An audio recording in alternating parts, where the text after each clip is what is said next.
भाजप पुन्हा सत्तेत आल्यावर आरक्षण रद्द करणार आणि संविधान बदलणार यासारखे काँग्रेस करत असलेले आरोप तथ्यहीन आणि निराधार असल्याचं केंद्रीय गृहमंत्री आणि भाजपचे ज्येष्ठ नेते अमित शहा यांनी आज स्पष्ट केलं।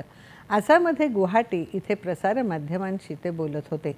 अनुसूचित जाती जमातीच्या आरक्षणासाठी आणि त्यांच्या संरक्षणासाठी सरकार काम करत असून धर्माच्या आधारावर आरक्षण देणं ही बाब घटनाविरोधी असल्याचा पुनरुच्चार अमित शहा यांनी केला।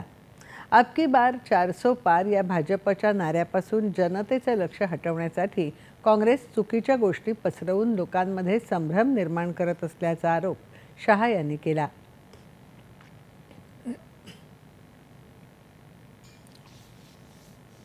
मैं ये बात स्पष्ट कर देना चाहता हूं कि Bharatiya Janata party ST, SC, OBC के आरक्षण की समर्थक है और हमेशा इसके संरक्षक के रूप में अपनी भूमिका निभाएगी।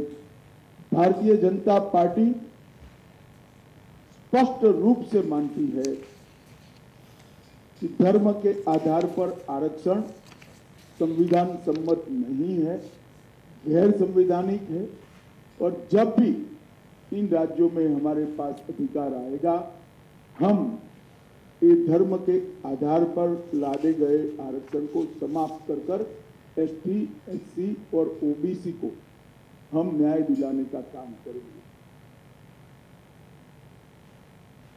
कर्नाटकातील प्रज्वल रेवण्णांसंदर्भातले आरोप दुर्लक्ष करण्याजोगे नाहीत असंही त्यांनी स्पष्ट केलं।